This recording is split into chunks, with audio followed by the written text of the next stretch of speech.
I have one more here, so. Yeah. Thank you.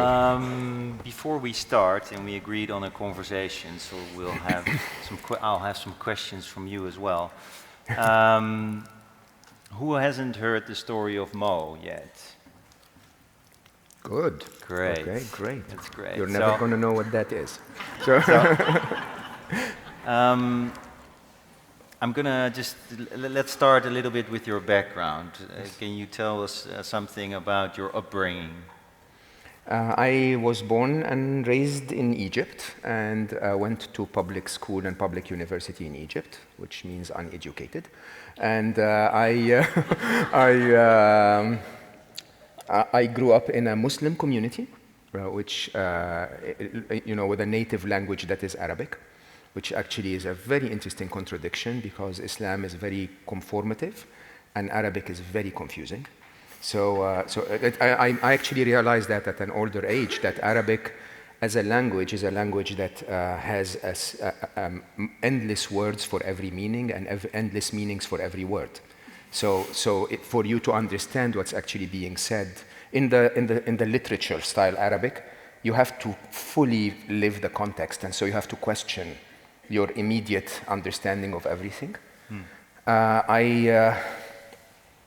I had a very interesting family. My father was a geek like me. He was a nerd. He was a mathematician. My mother was an academic.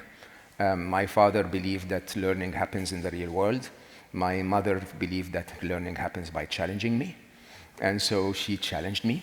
And I ended up learning civil engineering and then working. I was a computer geek my whole life, like the kind of geek you would not date. You would not date me, but anyway, the kind of geek that is undateable, really. And then something happened, and over life, I ended up from a total left-brainer, very masculine, control freakish kind of person to a more complete, if you want, person that can balance both sides. That's my background. And you said something happened. I think some people know the story, but I think it's wise to tell a little bit, because otherwise the half of the room will not understand. Yeah. It's I told this story I don't know, hundreds of times. It never gets easier, but I wasn't always happy. I was very successful in my early years, and then I ended up with more things in life. And the more things I had, the more miserable I became.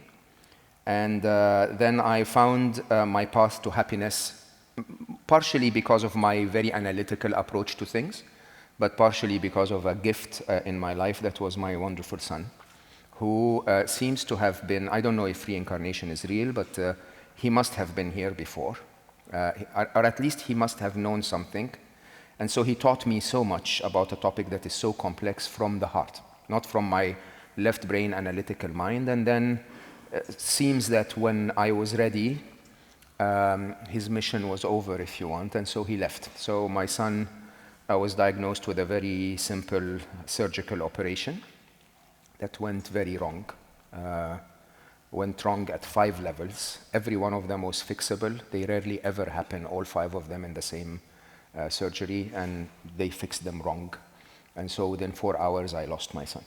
I lost my son at the time where he was truly the pride of any father. He was 21 and a half, tall, handsome, wonderful in every way, so wise. And it seems to me that even though it was an accident, that he sort of knew he was leaving. And so a couple of weeks before he left, he started to give us a lot of interesting messages. And one of the messages was he had a dream, and he told that dream only to his sister. And the dream was that he basically called her and said, Aya, I had the strangest dream. I dreamt I was everywhere and connecting with everyone. And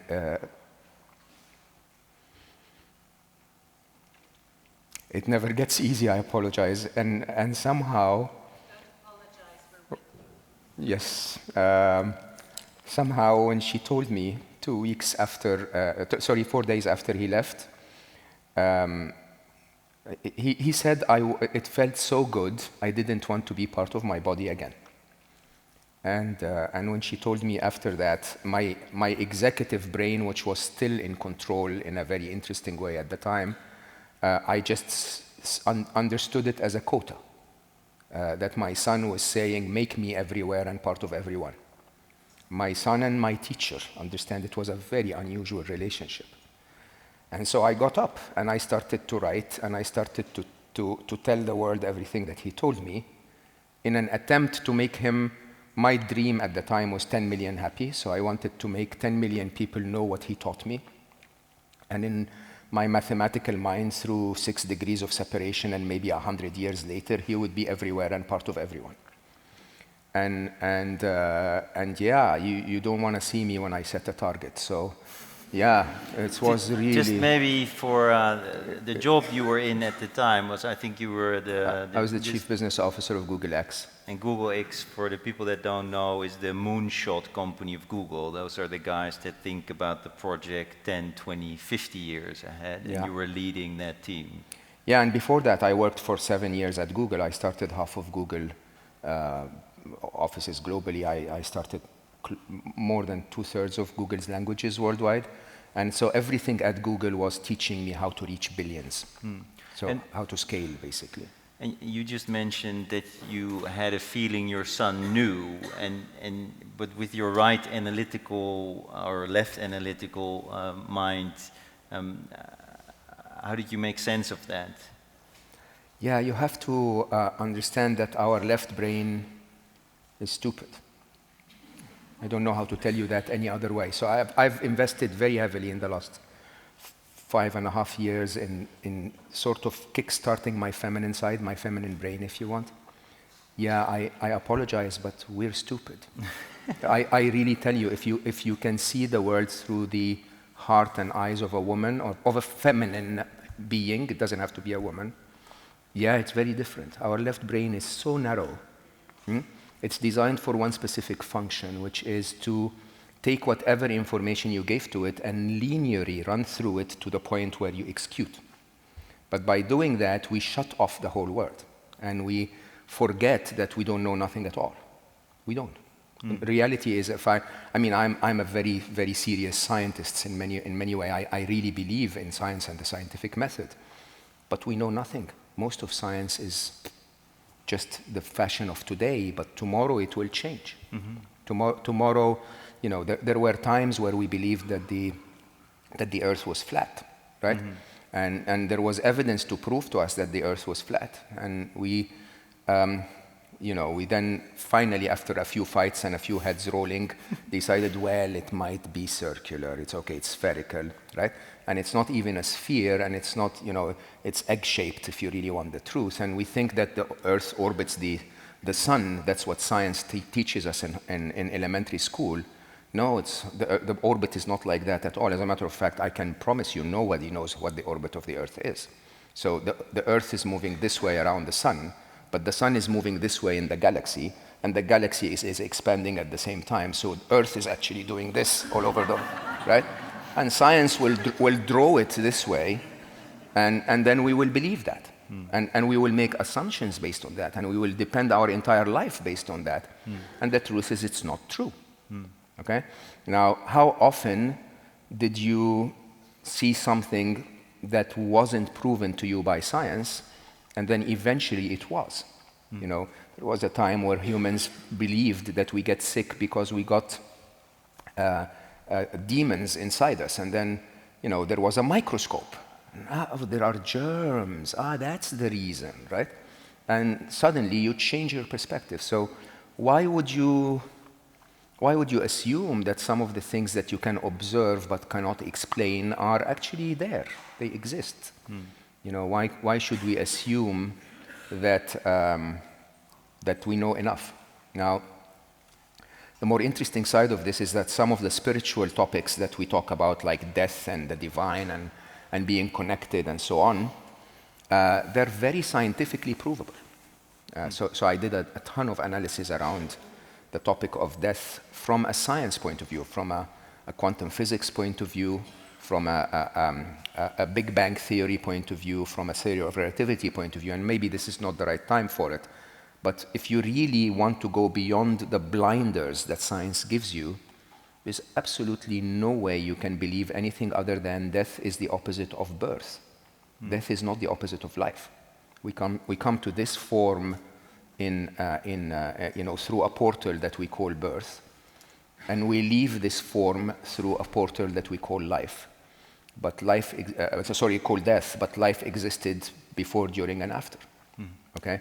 And life is not this. This is not, because there is something that comes, that leaves this when my son dies, and this becomes inanimate. It's no longer animated. Life is not this form.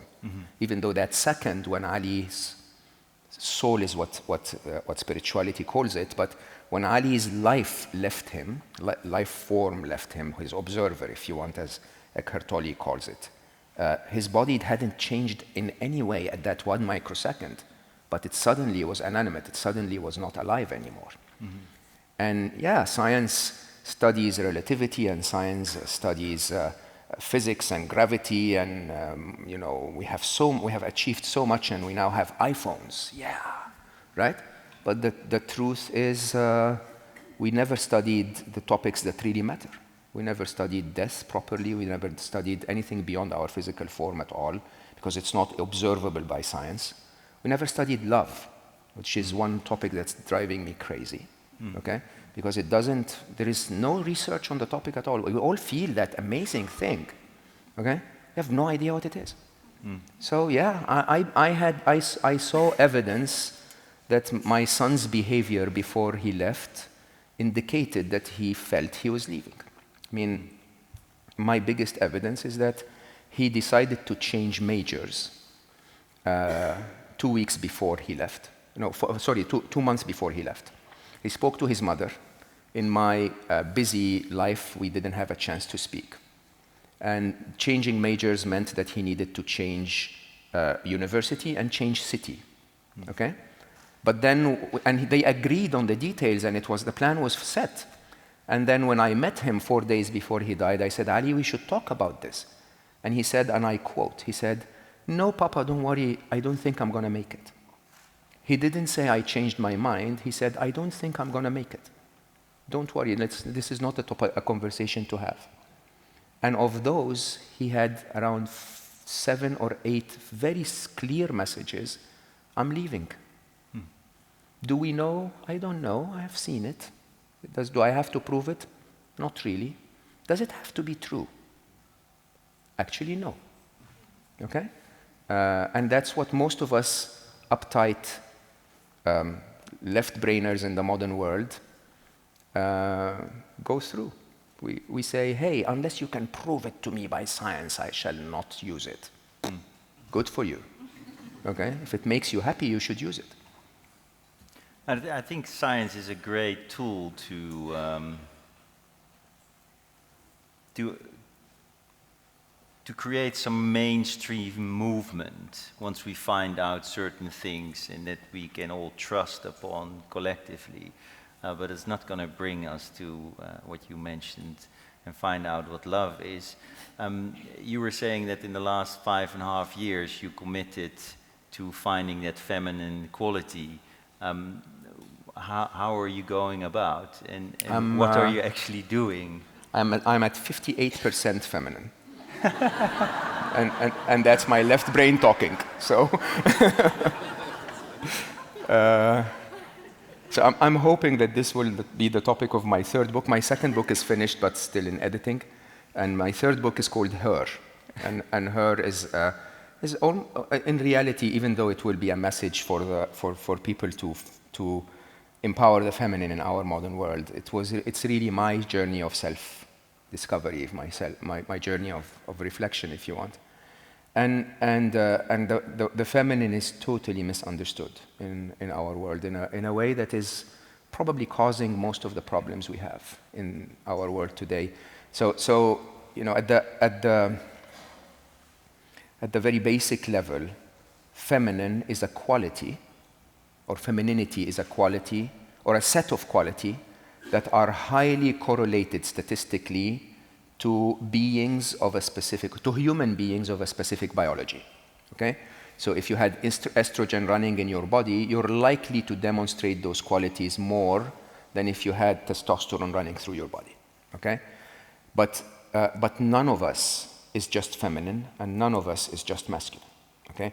None of us exists with half a brain. Do you understand? Every one of us has a varying degree of that quality that makes you feminine, and varying degree of that quality that makes you masculine. But then the modern world suppresses one of them and tells you the other is great. Be competitive, be violent, be aggressive, win, have greed, all exaggerations of masculine qualities, but don't show your emotions, that's bad, okay? No, hold on, don't have emotions, okay? Don't be so irrational and think about things that are out of the box and be intuitive.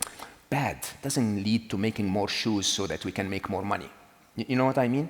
And so we grow up believing that masculine qualities, even if you're in a physical form that is feminine, female, we believe that masculine qualities are better, okay? And they hammer that into our heads. Huh? I was born and raised in the Middle East. Do you understand what a macho, manly man, Middle Eastern is all about? Huh? Horrendously wrong. They were basically telling me this is the way to go through life. Now I search inside me, and there is something else. There is something that has empathy, has intuition, has resilience, has an appreciation of beauty, has so many qualities that are not masculine at all. Okay? And then through analysis, I realize that anyone who has ever changed the world, anyone who has ever made a difference, had more of these than the other ones. So today in the morning we were doing that video interview, and I was differentiating between leadership and management. Managers use the masculine qualities to make sure things happen on time. Okay? It's linear thinking, it's strength and forcefulness sometimes, it is analytical thinking. These are qualities, and I apologize to say that for every one of us. I was a manager my whole life, huh? But these are the easy bits.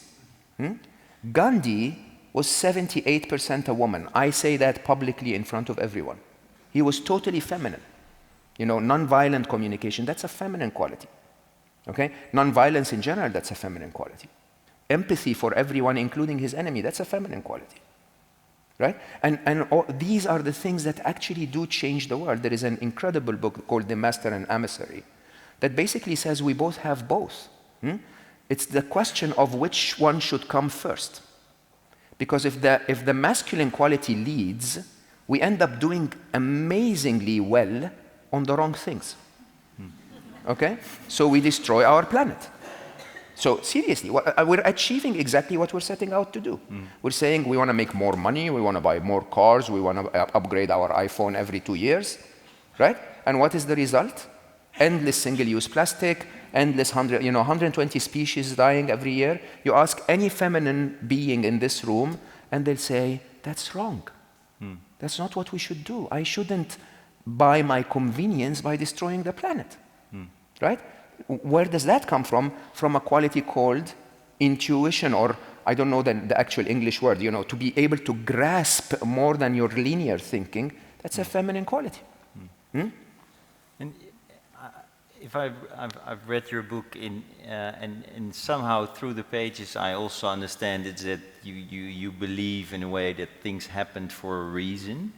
Not reason as in rationality, but some things, I'm not like a Spinozian deterministic way, even so, but I'm relating this to human evolution, is why are we going through this phase of, if you would look at it at a little bit of a broader scale. You think too much of me. If I knew the answer of that.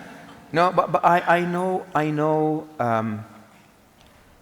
So first of all, I don't think that everything happens for it. I think that fate is the sigma of three forces, okay? So there are fatalists that believe that everything happens for a reason, and there are control freaks that believe they can change everything in life, and both are wrong. Okay? The answer is very straightforward. I believe that we have free will. Okay? For some reason, I chose to wear gray today, like you wear gray and the same shoes. Yours are prettier. Okay? That free will of mine only affects this. I can make those choices for me. Right? And that is not enough to determine the outcomes, because there are the free wills of others, every other being on the planet, and there is the free will of the machine. Let me explain what those are. I could have decided to come today and talk to you with my wonderful message to everyone, love is all you need, okay? But a germ might decide to enter my body yesterday night, and that would change everything. That's the free will of the germ, okay? And the free will of the germ changes my free will. Do you understand that? I mean, it doesn't change my free will, but it changes the outcome. And then there is the free will of the machine. The universe is a very complex machine that follows very complex rules. Okay? One of which could be very heavy rain, right? And I could have not ended up being here because there was enough heavy rain that prevents me from coming here to talk to you today. Now, you combine those three, and you realize that there is a big part of the system that's not always your choice. Mm-hmm. Okay? So, are we distant? No, but our control is limited. We can talk in details about how you can affect the others. You can actually affect the free will of the germ by being more careful. You can actually affect the free will of the universe. I was talking to Sophia about manifestation and how we manifest things, right? But the trick is, if you take it simple for every one of us, this is the amount of control that we have on a system that's this big. Now, do things happen for a reason? I don't know, but I actually, with a little bit of understanding of theory of relativity and space-time, again, without complicating things too much, I would say that we're just watching what already happened. Okay? So in video game analogy, if you've ever played Tekken or whatever, after you finished the game, you could replay it. Because space-time will tell you that everything that ever happened and everything that will ever happen already exists in that four-dimensional structure. Mm-hmm. Okay? So if you, now this is going to get complicated, so don't boo me off the stage. If you are able to perceive time, then that by definition means you exist outside time. Mm-hmm. Do you understand? That's the only way for you to perceive this building in its totality is to stand outside it. When you're inside it, you can't perceive it. It's a simple object-subject relationship, which means that the part of us that animates us, that makes us alive, which has the perception of time, again, religions call it soul. I don't want to call it that because it's a brand, okay? That thing lives outside space-time.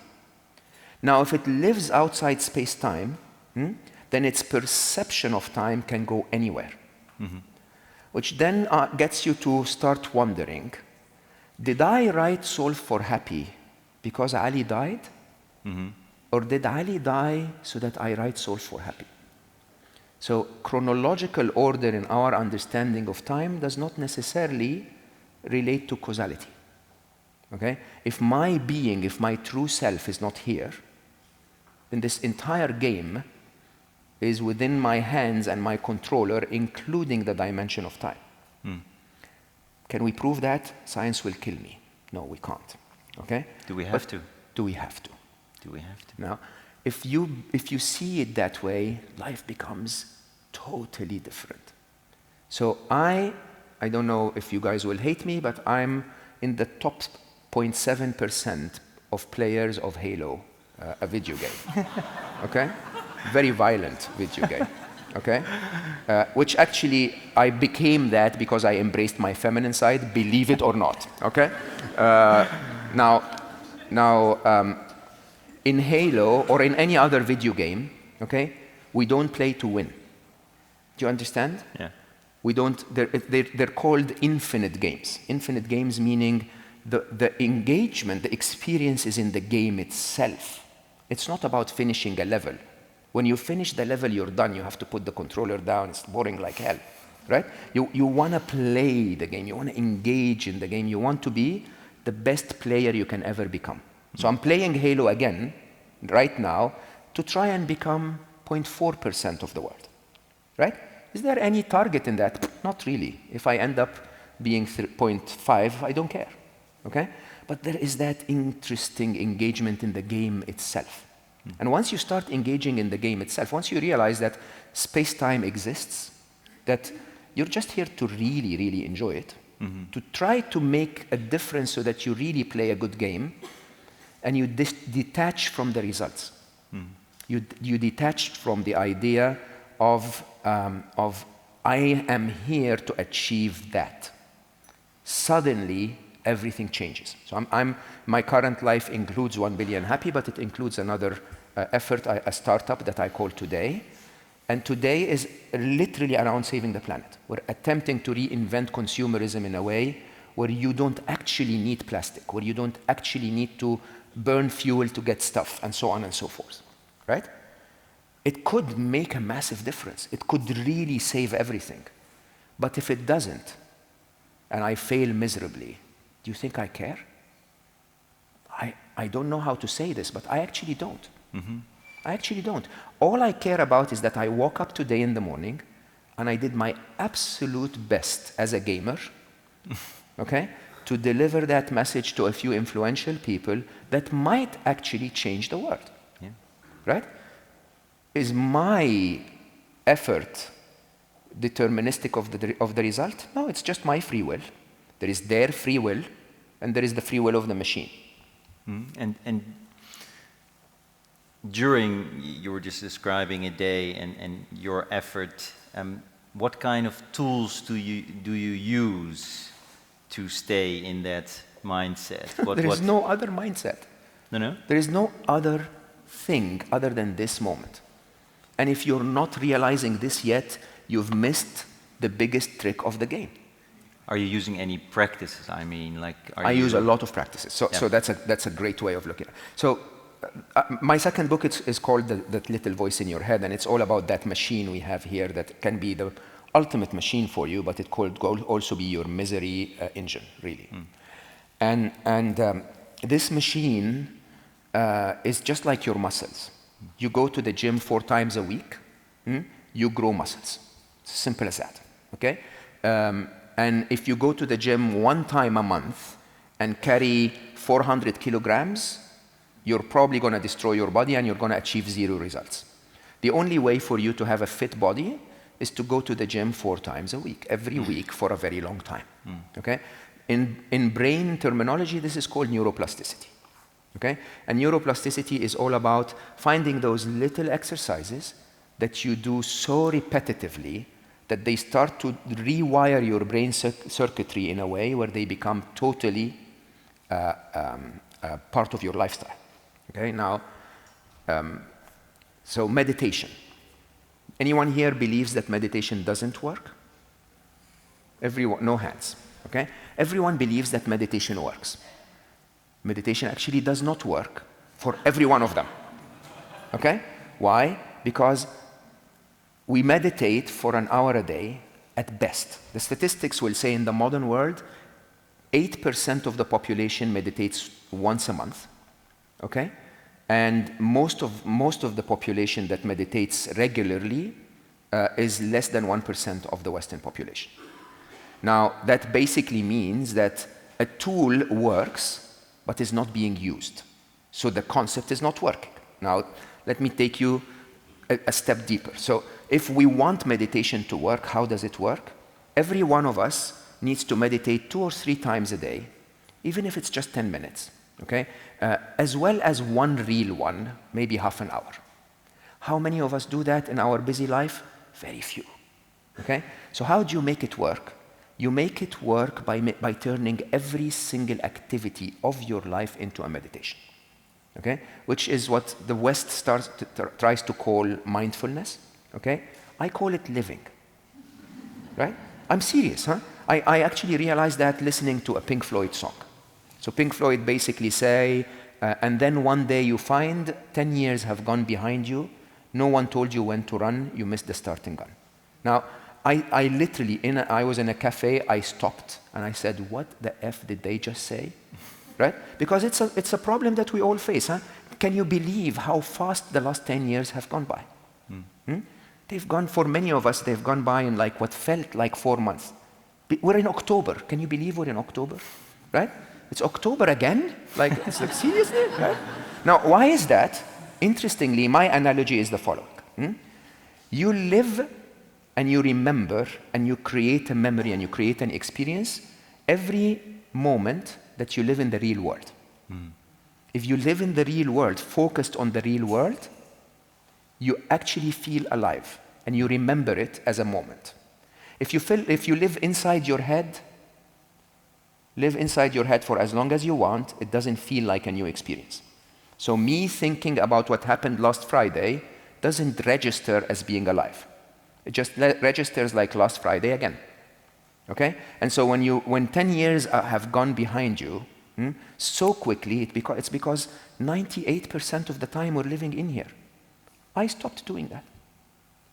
Around 6.5 years ago, everything has a number for me, I apologize. Around 6.5 years ago, I literally told myself, what a waste of your life. What a waste of your life. So I'm sitting with you, there are all those wonderful people out here, and I am so 100% focused on you. Yeah, okay? I'm happy you're saying this. We had this conversation a few weeks ago, so that's a little bit to bring that conversation back. We talked about these practices and also having a yoga school with some friends here, and we see a lot of those practices happening of people getting really caught up in the actual practice. It's the same with meditation. If you get caught up in meditating 10 minutes every day, as that is the point of meditation, you are not learning the actual practice of meditation. It is really about it's just merely a practice to get acquainted with a state of mind, but this is the practice. Yeah. You know, for us being here and now. Yeah. So think about it this way, huh? If you guys have been paying attention to our conversation, you've been meditating. Every word in the conversation is meditation. Meditation is deliberate attention. Okay? Spiritual teachings, because there wasn't much to pay deliberate attention to, told you to focus on your breathing. Do it. If that works for you, that's fine. I'm focused on that beautiful plant there. Can you see how beautiful the young leaves are? It's like seriously amazing. I'm not thinking about, look at this. Yeah? Right? I'm not thinking about the plants I have at home, which I didn't have a chance to water before I leave. If I was actually thinking about those, I would be living inside my head. And that moment wouldn't register. And I have tons of exercises that are simply all about, can you observe the real world? Okay? When I walk to work, I take a pretty picture once a day. It's a very simple exercise, okay? And it doesn't matter what the picture is, I actually don't even keep them, okay? I just look for pretty things. Did you know there were orange trees and orange blossoms in London? I swear to you they exist, okay? I found them. I found 2 smiling people in the subway. I promise you, right? Okay? And and it's very simple. Huh? You put yourself in that exercise and you're looking for reality. When you look for reality, you're living in the real world, okay? And I play with my head. My head, like everyone else, huh? You sometimes wake up in the morning and you feel that you have a sore throat, right? You discover it immediately. No, something's going wrong, right? And you do something about it. However, you wake up one day and you're constantly thinking about what your boyfriend said or your girlfriend said, and you're totally not in this world, but you don't notice that something's wrong. How come? It's a state of yours that deserves your attention. So all I learned is to say, okay, that doesn't feel normal, that doesn't sound like me. Okay? What's going on, Mo? And I focus. Deliberate attention. Sometimes it's so overwhelming. I went through some interesting challenges at work recently, right? What do? I play with my brain. I go like, okay, hold on. If I leave you, you're going to run all over the place for the next 16 hours. Why don't you count downwards from 93? Not from 100 and not from 20, 93. Why? I don't know. Okay? But my brain goes like 93. Yes, sir. 93, 92, 91. Okay? And every one of those numbers is me paying deliberate attention. Find the red color in this room. Here is red color. Here is red color. Right? Here is red color. And just that simple exercise is me focusing on the real world. Okay? I claim to myself, maybe I'm lying, that I meditate 9 hours a day. Right? Because I'm totally focused on every moment of my life. I mean, when I'm done with you, and I hope to speak to many, many of you, you will feel it. You will feel me looking you in the eye, seeing what's in your heart, trying so hard to be with you 100% and not with anyone else. Okay? Which some people tell me is such a wonderful thing. They feel that I'm connected. But I'm selfish. I'm doing this for me. Okay? Of course, I do it for others, but for me, I'm alive. I live. So I told you I started 6.5 years ago. I promise you, those 6.5 years felt longer than the 45 years before them. Time slowed down for me. Okay? I slowed down. I feel I'm alive just by being here. And for the people that have started feeling that as well, because some of you might have, at least I have over the last couple of years as well, is there a journey there? Are you going through phases? And what kind of tips could you give people that are going through these phases? So neuroplasticity works. Okay? It works every single time. Every single time. I promise you that. If you do it right. Okay? And doing it right means you use the right part of the brain, the correct part of the brain, every time to do the exact task over and over again. Okay? It doesn't work when we give up. Now, we don't give up. We give up for two simple reasons. One is we're not disciplined enough because what we're trying to achieve does not seem to be important enough to us. Okay? Or the other is because we do too many things. Okay? And so, you know, we were talking in the morning in the interview about you know, championing good causes in the world. And what I ask people to do is, please champion one. Don't talk about 60 and debate 45 of them and, you know, go to 14 marches and do nothing. Champion one. Whatever that one is. A simple meditation exercise, I actually will call it meditation. Stop using single-use plastic. It's a very simple meditation exercise, which basically means every time your hand reaches out to a plastic bottle or, you know, puts things in a plastic bag, your present brain will say, oh, we spoke about that. Okay? Right?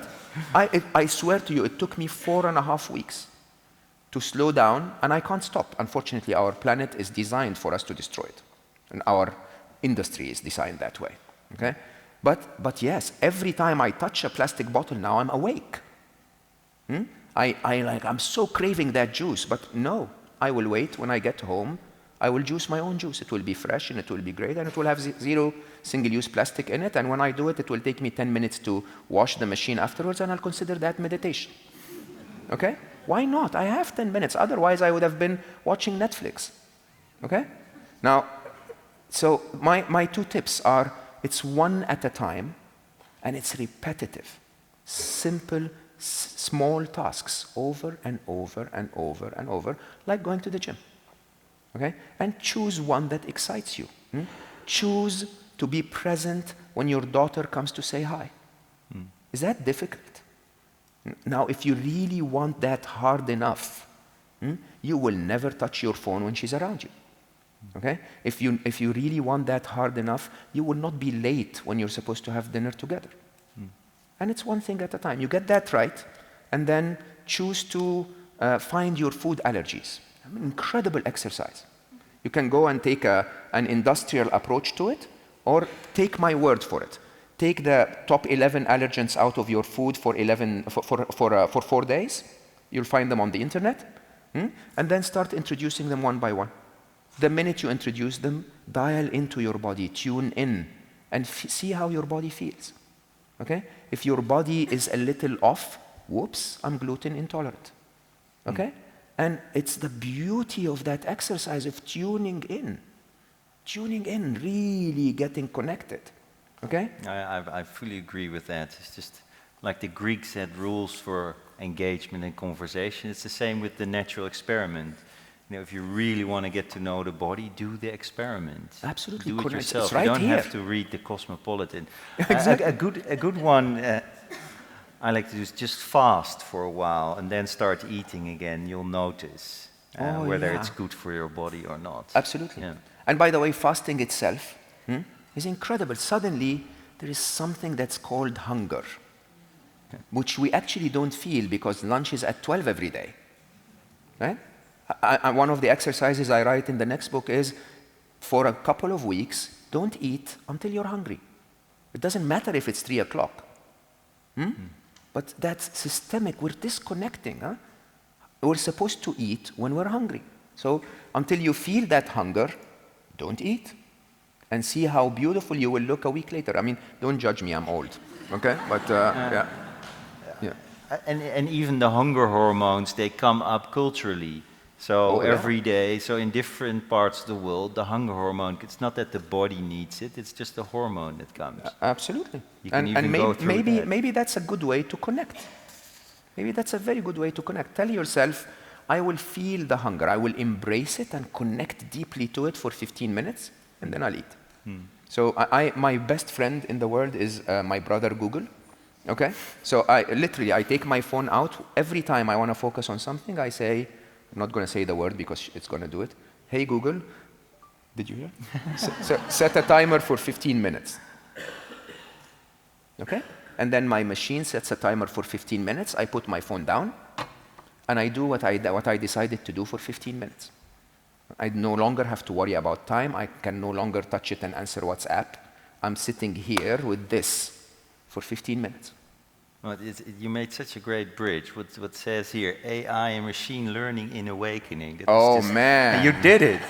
This is perfect. We should cancel the timer so that it doesn't wake everyone up. Yes, well, there's been a lot said, and you worked at Google, and your new startup is also quite tech driven. Is technology has both good and bad, like a lot in the world. But what is your view on technology and how it's going to help us? Let's keep it positive. AI as well. Yeah. Well, I can't keep it positive, but I can keep it realistic. Can we do that? Yes. So technology is just a tool, right? I can use this to, do this, or I can hit you on the head with it. This is a technology. And at a point in time, we didn't have that. And then we invented it, and then it became mainstream. Okay? Now, every technology can be used either way. The difference is how do we use it? We dictate to that technology how it will be used, and then it works for us or against us. So where do we start? Good news or bad news? Bad news. Okay? We're in trouble. We're in serious trouble. Okay? And I'll explain that in a way that is, I built a lot of technology in my life, and the point of singularity, which we predicted a long time ago, is happening, in my view and in many predictors' views, in less than 9 years. Okay? Singularity is the point where machines are smarter than we are.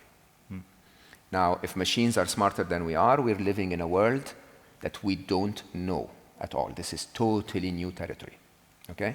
There is prediction by Ray Kurzweil, who's been right quite often, that by the year 2049, machines are going to be 1 billion times smarter than the average human. Okay? At 1 billion times, this is analogous to the intelligence of a fly as compared to Einstein. And the question really is, can we convince Einstein that there is no point crushing the fly? Okay? That's a very serious question. Because in reality, if machines had 1 billion times more intelligent than we do, and they behaved like we behave, good luck. Okay? We're narcissistic, we're rude, we are angry, we're violent, we're greedy, we are horrible parents. We're the worst parents ever. Okay? And the truth is, the way the machines are learning is they're learning from their parents. I mean that in every way. If you actually look at the way we develop AI. They're scouting for information, they're finding patterns, okay? And from those patterns, they develop intelligence. And the patterns they're finding are us. Okay? So Thai, for example, was a chatbot by Microsoft that was shut down a day later because it became violent. Okay? Why? Because the people that it was chatting to were violent. Alice, Yandex's Siri, if you want, started to promote violence and Stalin. Okay? And many. Anyway, many. I don't want to bother you with the details.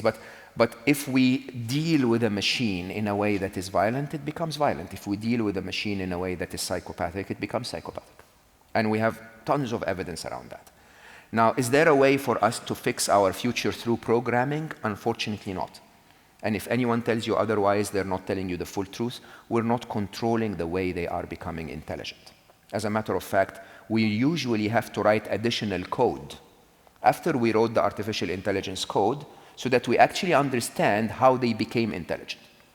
Okay? So we ask them to show us the actual neural networks that they developed, which is not part of the code that they need to develop the neural network. Now, what does that mean? It means that we have a dilemma. Our world can benefit from 1 billion times more intelligent beings, okay? But we could be faced with a being that actually dismisses us as irrelevant or as the cause of most problems, okay? So if you go to a machine that is just 1 time more intelligent than a human and you say, solve global warming, and that machine will say, you're the problem, right? It's like, it's very straightforward. It doesn't take a lot of intelligence, as a matter of fact, but, right? So, how do we do that? If we're the parents that are teaching those artificially intelligent infants how to develop their intelligence, then we need to set an example as parents. And that example starts with us setting the right value system and then behaving accordingly. I looked at all of the different values that humanity can demonstrate, and most of them are actually debatable across cultures. Okay? The 3 that I found common are love, which I have no idea how to explain systematically, okay, from a mathematical point of view, because it doesn't make sense at all. Okay? And then happiness and compassion. So my 1 billion happy mission is all about happiness and compassion. It's all about telling people happiness is predictable. You can actually become happy, but there is a first important step, which is to want to be happy more than you want other things, right? So if you want to buy another car more than you want to be happy, great. You're going to end up with another car, miserable, right? And you know, think about your life. Think about your life. And think about all of the things that we bring in our life. Do I really want the news in my life? Yeah, I need to be informed and up to date, right? Great. You're going to be informed and up to date and miserable, right? Do you really want to buy a summer house? Yeah, it's nice because, you know, I've worked so hard for it. Great. You're going to have a summer house and you're going to work hard for another one, right? And it's always that way. Happiness it should be our #1 priority, because if deep inside you ask yourself why you bought the car or why you bought the summer house, it's because you wanted to be happy. If you make it that way using neuroplasticity and practice, you can actually become happy. You can actually go to the happiness gym 4 times a week, which is watching a video, sitting with others, talking about it, and so on and so forth. And then our #1 value is set. The value is, I want to be happy and I will do what it takes for me as an individual to be happy. When we have that, then value #2 is compassion. I will have it in my heart to want others to be happy. I want my daughter to be happy. At the minimum level, I want my best friend to be happy. I want you to be happy. You're my good friend, right?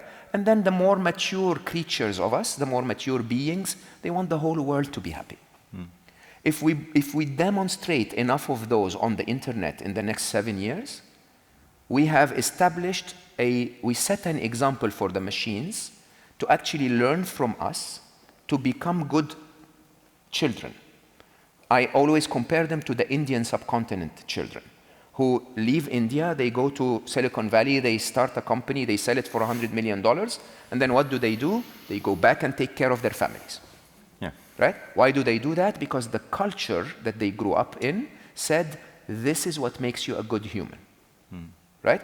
There are others that go to Silicon Valley, make $100 million, buy a yacht, and ask 14 girls to go on the yacht, and that's why, you know, their culture told them this is what success is all about. Okay? So can we tell the machines that our culture as humanity is we want to be happy and we want others to be happy? Simple message. Now, is that doable, Mo, or are you dreaming? It is so doable in the age of the internet to reach 1 billion people in 5 years. It is so doable.